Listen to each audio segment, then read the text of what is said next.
Hello hello hello we start.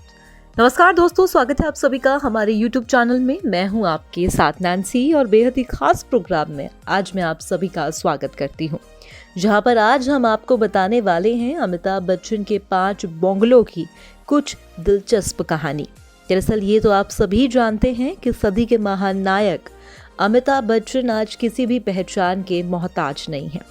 Amitabh Bachchan ने तकरीबन कई वर्ष जो है बॉलीवुड इंडस्ट्री के नाम करती है। अब ऐसे में आज अमिताभ बच्चन लाखों लोगों की धड़कन बन चुके हैं। बिग बी करोड़ों की जायदाद के मालिक भी हैं। उनके पास अब 5 बंगले हैं। हालांकि उनका शुरुआती जीवन इतना सफल नहीं रहा था। वो जब पहली बार मुंबई आए थे तो उनके पास रहने का कोई ठिकाना नहीं था। इसके कारण वो अपने मित्र और हस्तकलाकार महमूद के घर रहते थे।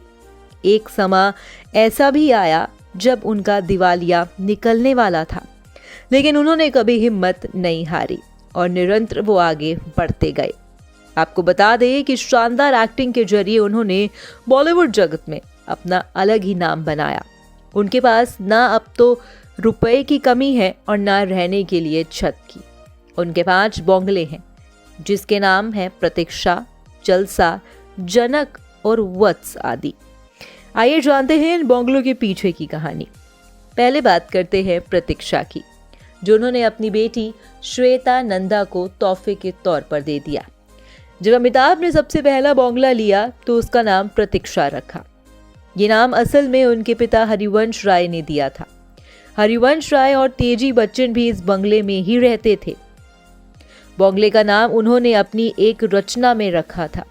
आज भी कोई त्योहार या खास मौका आता है तो अमिताभ बच्चन प्रतीक्षा में बने मंदिर में प्रार्थना करने अवश्य जाते हैं। अभिषेक और बेटी श्वेता का पूरा बचपन प्रतीक्षा हाउस में बीता। ये बंगला लगभग 125 वर्ग फीट पर है, जो कि आते जाते लोगों को अपनी ओर आकर्षित भी करता है। तो अब जिक्र करते हैं इनके दूसरे बंगले जनक के बारे में। मीडिया रिपोर्ट्स के अनुसार जनक अमिताभ बच्चन का दूसरा बड़ा बंगला है, लेकिन अब इन्हें उन्होंने दफ्तर में तब्दील कर दिया। बता दें कि जनक में वो मेहमानों व मीडिया वालों से भेंट करते हैं। ये खास तौर पर यहाँ पर जिम भी बनाया गया है। बच्चन परिवार अक्सर यहाँ पे वर्कआउट करने आता है। तो अब जिक्र करते हैं अमिताभ बच्चन के तीसरे बंगले वत्स की। अमिताभ बच्चन का तीसरा बंगला वत्स नाम से जाना जाता है। ये बंगला मुंबई के जुहू में बनवाया गया है। इस बंगले को अमिताभ बच्चन के परिवार ने सिटी बैंक को लीज पर दिया हुआ है।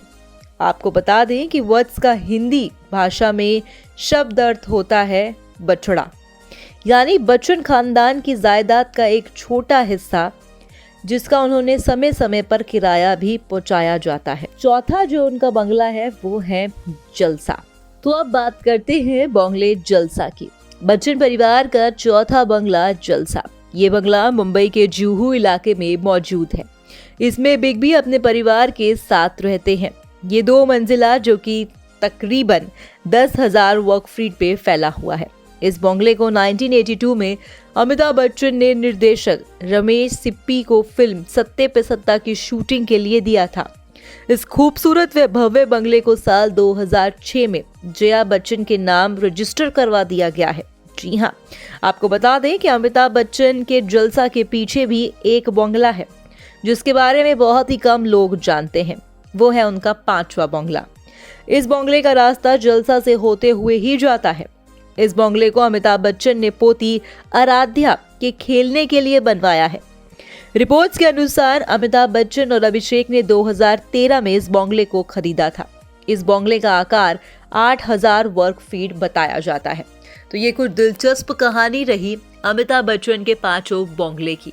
यकीनन ये कहना भी गलत नहीं होगा कि जो है सदी के महानायक ने एक वक्त दिवालिया भी जो है देखा है, और कहीं ना कहीं उन्होंने ये वक्त भी देखा है जब ये साबित हो चुका था कि अमिताभ बच्चन कुछ कर नहीं सकते हैं। अब ऐसे में आज सदी का महानायक वो कहे जाते हैं। ये कहना भी गलत नहीं होगा कि उनकी कड़ी मेहनत ने आज उन्हें इस मुकाम तक हासिल किया है और इस मुकाम तक उन्हें पहुंचाया भी है। सदी के महानायक अमिताभ बच्चन इन दिनों खूब सुर्खियों में हैं, क्योंकि बताया जा रहा है, आपको जानकारी दे दें कि उनकी बहू ऐश्वर्या के साथ उनकी बिल्कुल नहीं बन रही है। बताया ये भी जा रहा है कि इन दिनों ऐश्वर्या बच्चन परिवार से दूर भी रह रही है। हालांकि जया बच्चन के साथ ऐश्वर्या की अनबन काफ़ी सालों से है। कुछ करीबी सूत्रों का ये कहना है कि जिसके चलते ऐश्वर्या ने घर जलसा छोड़ दिया है, वो अपनी मम्मी के घर पे अभी रह रही हैं। हालांकि बच्चन परिवार की तरफ से कोई भी ऑफिशियल स्टेटमेंट सामने नहीं आई है। अब ये इंतजार रहेगा कि क्या बच्चन परिवार में चल रही खटपट सही में ऐसी है या फिर ये महज एक अफवाह थी। क्या है आपकी राय, आप हमें कमेंट करके जरूर बताइएगा। मैं चली, मगर आप चैनल को कर दीजिएगा सब्सक्राइब। Bye bye, Tata.